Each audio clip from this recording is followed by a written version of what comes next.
danced from the age of 3, left home at the age of 12. Left home At the age of 12. Okay. There were 2 Rambert schools in those days. Obviously, Christopher Bruce was making work. That was an incredible experience. We worked with Glenn Tetley. Richard Alston made a lot of work on me, working with Siobhan Davis, who I went on to work with later on. And the work was quite influenced by Merce Cunningham. We had all sorts of new choreography. We worked with Michael Clark, Ashley Page. Life-changing moment for me, I suppose, was working with Trisha Brown. Did that mean you were not paid as much? I was on half pay. There's something about the Rambert thing. Well, I really believe in this stuff, so I'm on board. I've only ever wanted to dance. Welcome back to the Ballet Nights Podcast, the podcast where we bring you closer to the artists and tell you their stories in their own words. I'm Jamil Devanay-Lawrence, your host, and today's guest is the Chief Executive, the Artistic Director and the Principal of Rambert School, and is also a former dance star of Rambert Dance Company. Welcome to the show, Amanda Britton. Thank you, Jamil. It's lovely to be here. It's lovely to see you. It's very good to see you too. Me and you have a very strange connection. We do. And it's not just that you knew my mother, Janet Viola, as young dancers. Yes, we danced together for quite a long time, actually. Well, there's that. But there's also that at these big momentous moments of change in my own life, I keep finding myself in your office. It's weird, that, isn't it? It's a beautiful building, Rambert School. Yeah, it is. We're lucky. And I guess you're there every day. Oh my goodness, I'm there every day. Yes, all every day. night. A lot of nights, yes. Right. It's full on. It's full on. Well, I think there's many people out there who will know who you are because of that. But there's also many people that remember you as a dancer of Rambert Dance Company, and many people talk about your career who perhaps weren't there. And over time, I was wondering about what that does to the facts, the figures, what happened, what it felt like. Oh my goodness. Well, that's where How long have you got? I'm very old and I've been dancing a very long time. Well, that's where we're going today. So I hope that's okay with you. Yep. Could you tell us about your dance career? Sure.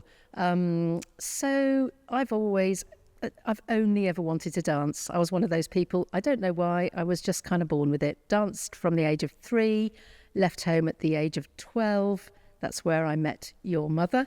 Left home at the age of 12. Oh, that's much younger than today's leaving home age, I would say. Yeah. Where did you go at 12 years old? I went to Bournemouth to train with a teacher who it turned out, I kind of didn't know at the time, but it turned out she had herself been a dancer with Ballet Rambert in the late 40s. But you didn't know at the time? I didn't know that at the time, no. Right. No, well, there wasn't the internet in those days.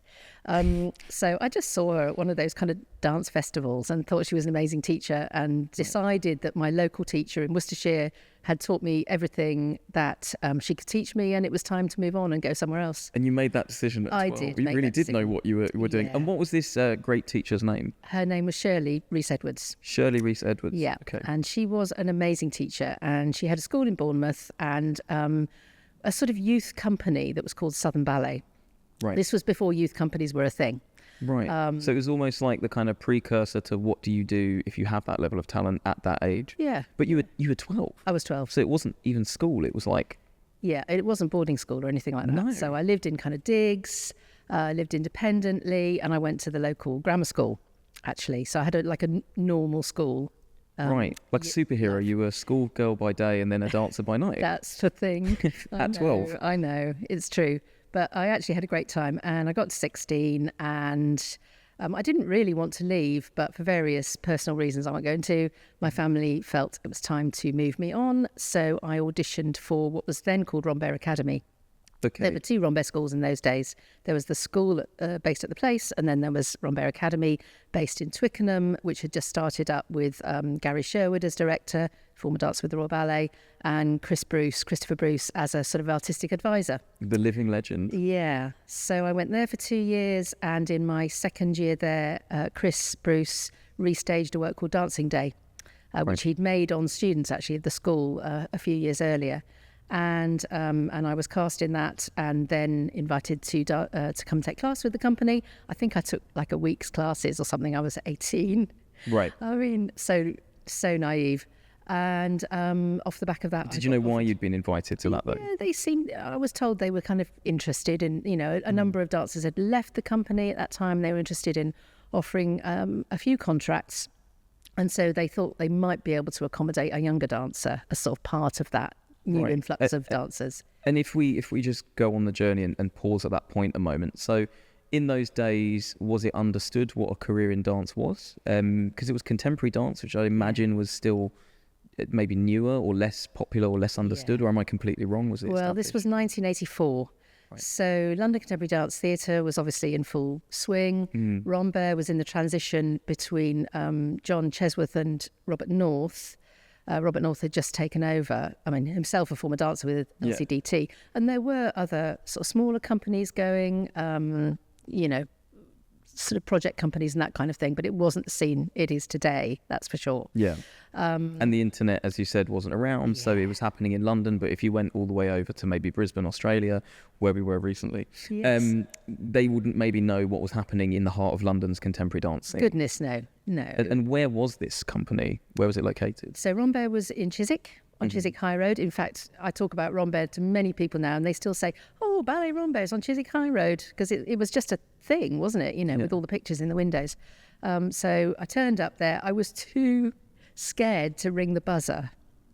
That's my story. Right. I was 18.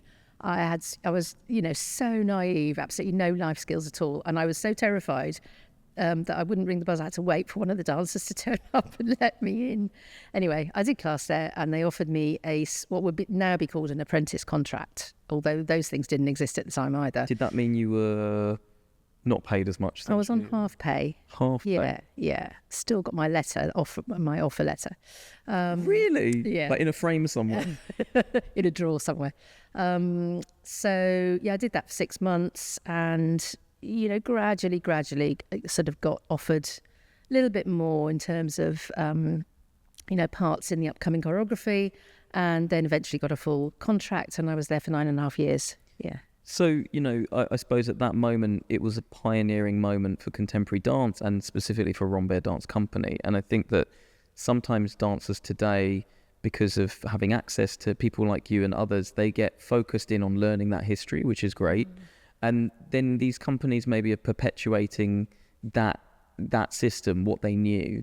And we're obviously in a very interesting moment where there's a lot of change. We're sitting here on a podcast that goes on YouTube, for example. That wasn't something that was happening back then.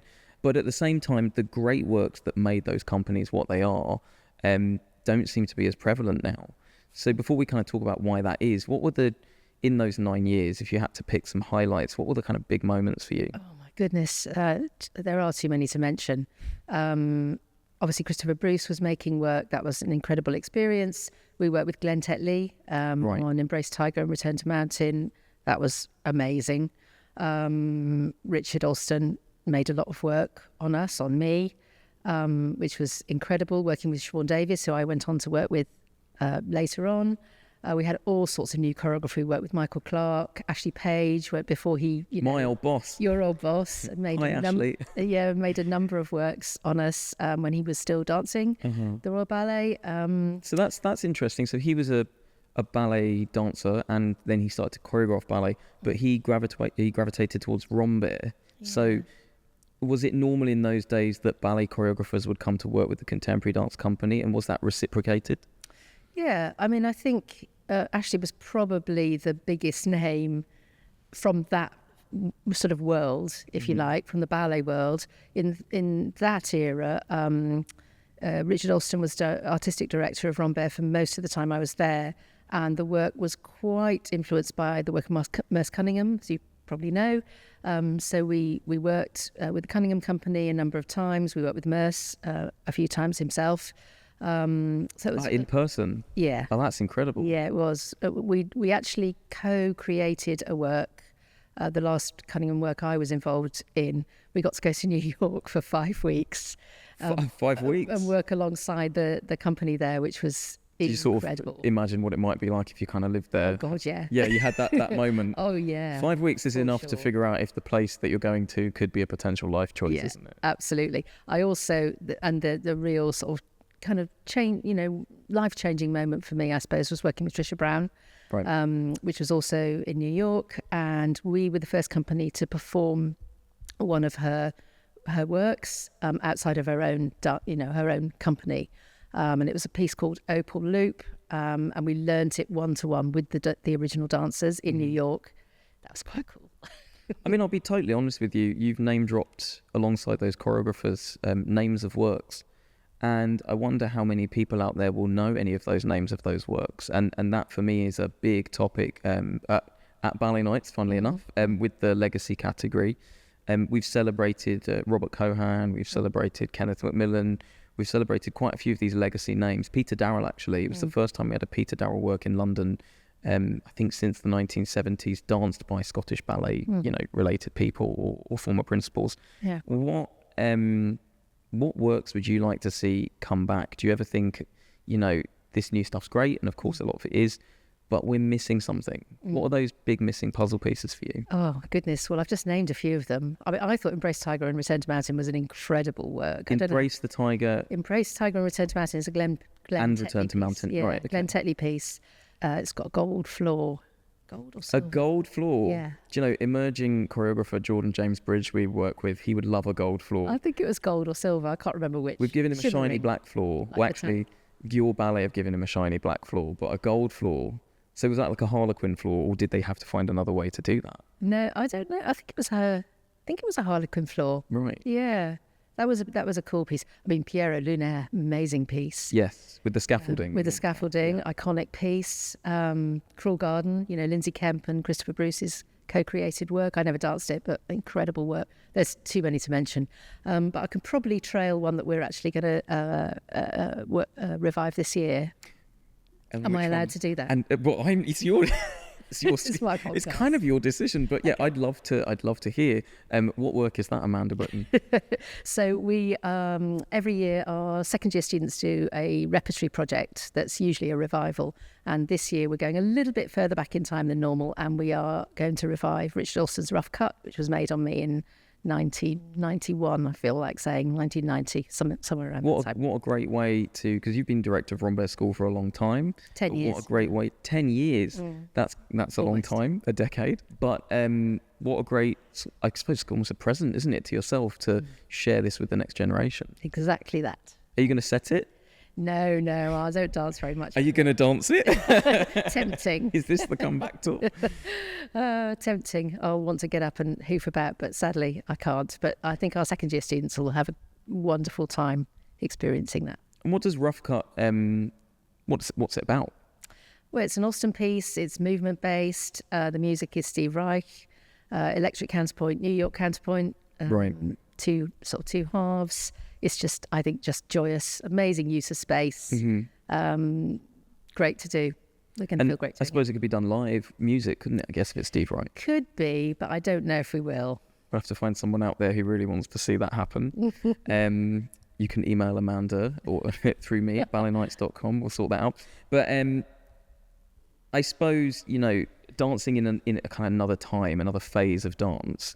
What were the challenges of dancing during that era? Well, I think being a dancer is a challenging career, right? And you've been a dancer. It's physically challenging. I mean, there's the obvious things, you're not paid. It's not very well paid. Yep. I think that's even harder these days, the cost of living as it is, and, especially if you're London based. But I think in the sort of 80s, early 90s, when I had, my career as a dancer, there was very little understanding of dance science.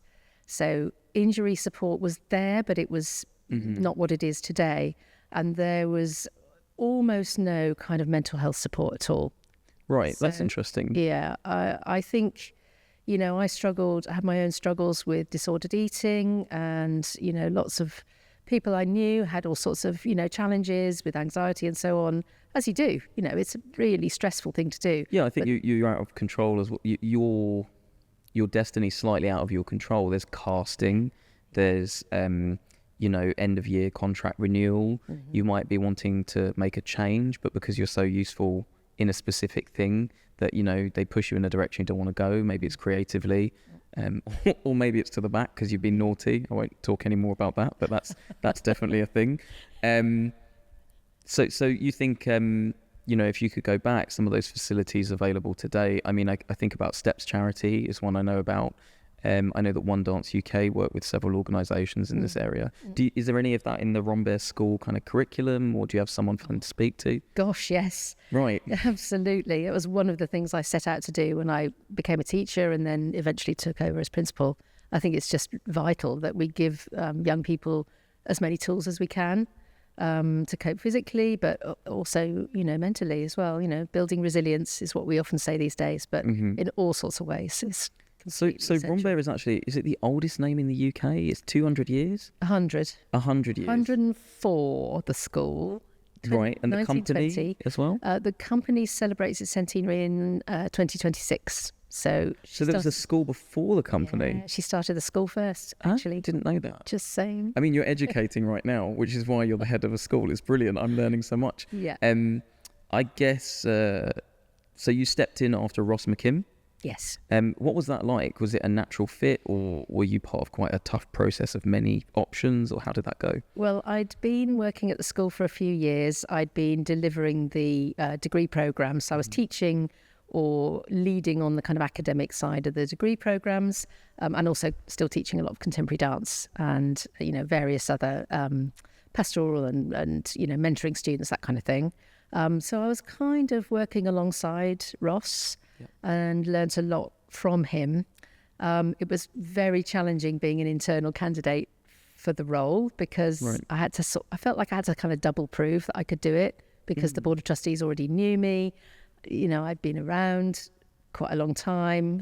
You're stepping up to lead a team of people who you've worked alongside is a big shift. Yeah, because they've seen you a certain way. I mean, it's what I said about your role kind of changing in any kind of scenario.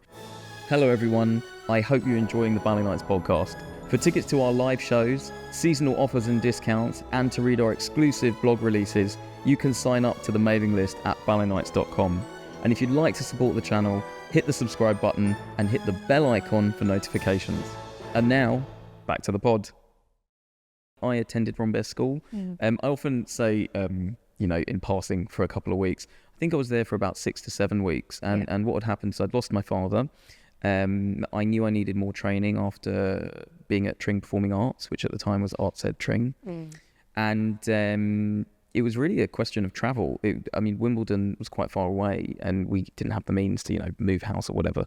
So I got the tail end of Ross, but I also got to do contemporary dance class with you. And there were things in that class that today still pop into my mind, including a lot of demonstration. I don't know how much you demonstrate now, but you were flying and zipping around the studio at that point. Yeah, it was. So you come in and you take over the school, and yet 10 years. I mean, I remember it like it was yesterday, which might be a sign of my own deterioration. So 10 years at the school. Did it? There's obviously a lot of challenges when you have a school that's that important. I mean, I on stage announced it as the best school in UK training right now, and I kind of stand by that, especially in London. Thank you.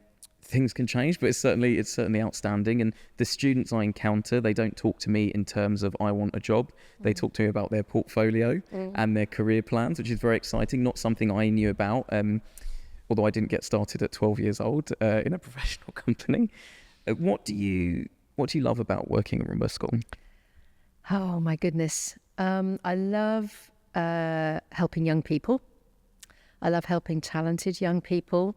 There's something about the Rambert thing that is really hard to put your finger on.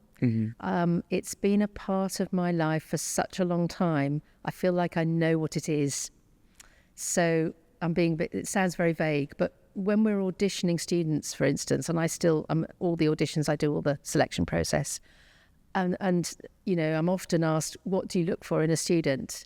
And of course you go potential, and they go, what do you mean by potential? And you say, well, it's the Rambert thing. It's openness, it's passion, it's creativity, wanting to express themselves, that kind of need to move, desire to, cover space, energy, intensity, performance, those kinds of things. So you notice I haven't said technique.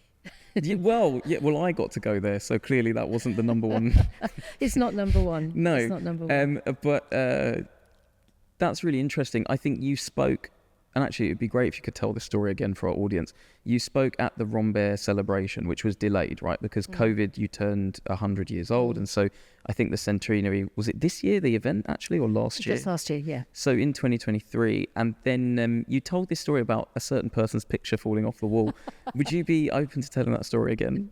Yeah. I was talking about the Rambert spirit, and I know it sounds cheesy, but, there's a sort of sense of, I think what it is that because Rambert School has been going for such a long time, things get handed down from one generation to another. So there's always a feeling that there's something of Marie Rambert in the building, even though we've moved buildings lots of times, because the same kind of essence has kind of underpinned what we do. That thing about, expression is kind of not very fashionable to talk about being expressive these days. It's all about technique and the body, isn't it? But I think it's important that people want to express something. Might be, what they are or what they see or the world they're in, but that's what drives a lot of our young people, and the creativity, that sort of passion and desire. And I really like to think that's been handed down from her. I know that sounds ridiculous. No, I think it's very valid. But just before we did so I was practicing my speech. It was a big do. It was a great do. I was honoured to be invited. I was kind of new on the scene, but I'd got an invite through one of your chair people or board members. It was a big do. There were dancers as you walked in, just sort of dancing around the wall, and music and really nice lights and a fantastic meal. I think there was a gold floor at that as well. There was a gold floor. But I digress. So what happened next? Yeah, so I was practicing my speech, and I have a picture of her on my mantelpiece in my office, and she leapt off. Basically, she leapt off the mantelpiece, and I thought, this is a sign. There's something going on here. Had she been there a while? Oh, she's been there the whole time I've been director, yeah. So it's obviously she knew. There's no reason for that to happen. No, she just slept off. Glass everywhere. I really believe in this stuff, so I'm on board. I guess the next question then is really, we've talked about the past, we've talked about where we are now.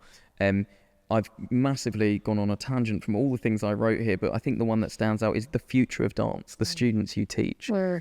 What do you see right now for the future of those dancers? So I like to think that we are, all of us who are training young people, young talented people, we are influencing the future. Of course, these people are the future of dance, and not everything about the dance profession is marvellous. I always want things to be better. I'd like people to have more opportunities. I'd like them to be paid better. Or paid at all. Or paid at all. Yeah. Or I'd like everybody to be treated with respect. I won't talk too much about that, but you know what I mean. I imagine, I'm a very positive and optimistic person, and I like to imagine the future's going to be better. So when I look at the people in our building, in our studios, I think, well, they are the future. Some or one of them will go on to be a leader. Maybe one of them will, take over Rambert School one day.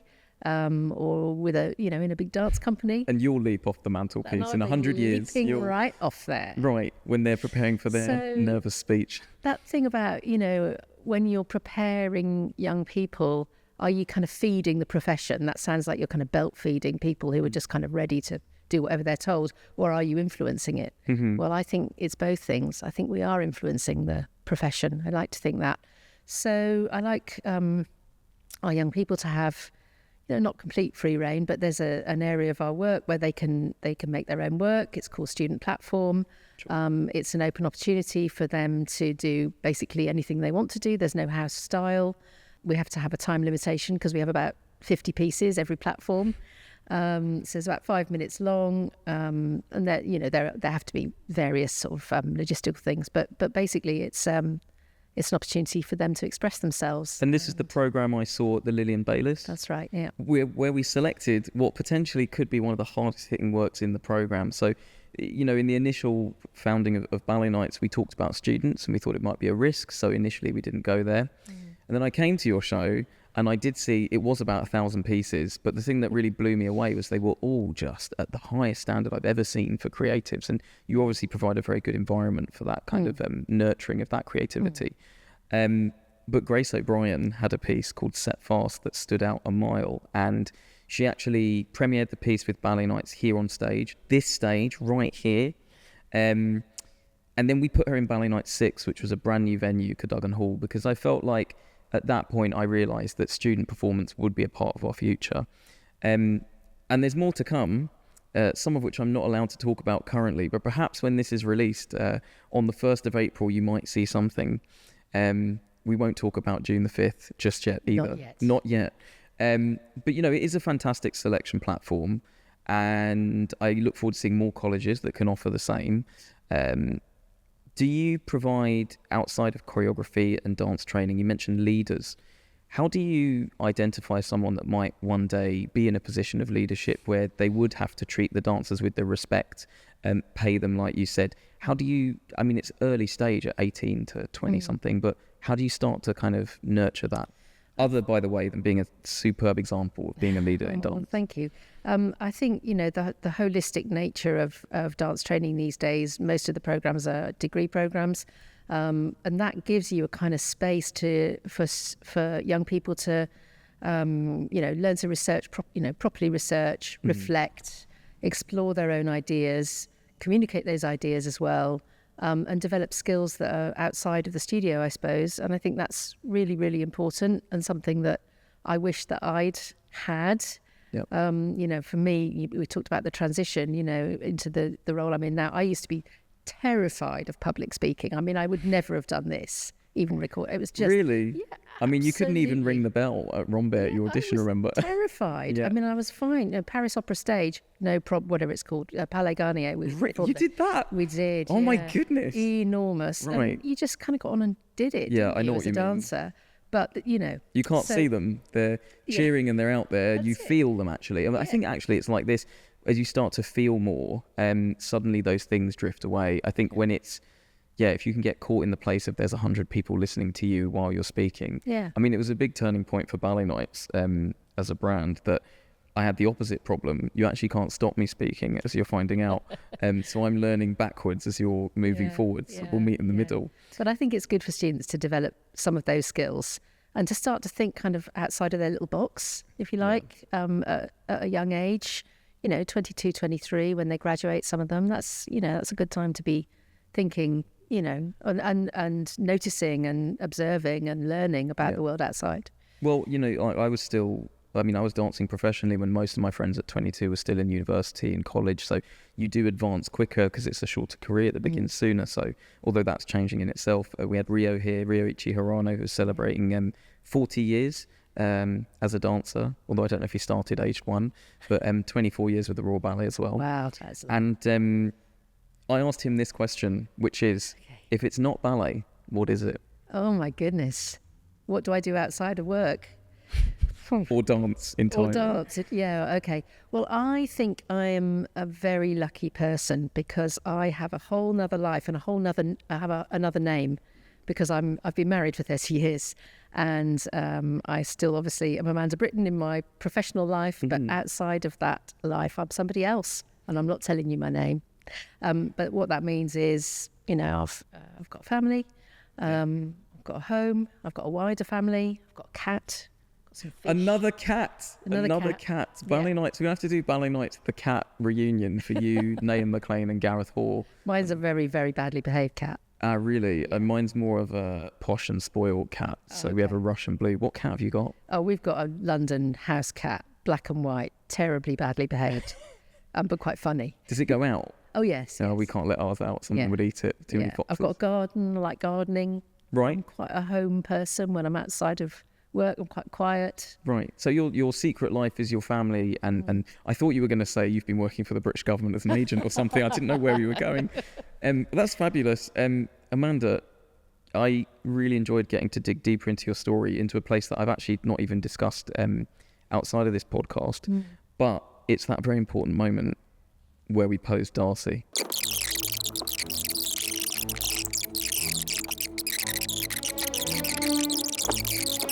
So, Amanda, you've caused a bit of a commotion. We had to get some tape involved.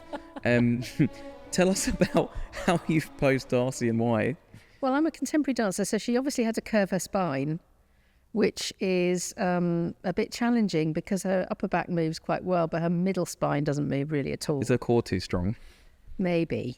She is made of wood. What would you get Darcy to do to loosen up? I would get her to probably lie on the floor actually and breathe and do some somatic work and some release technique. Excellent. Because I think she's a bit uptight. She needs to learn how to use the weight of her limbs and just like generally chill out. Well, I think we're going to have to get you, we'll do a whole diorama next time.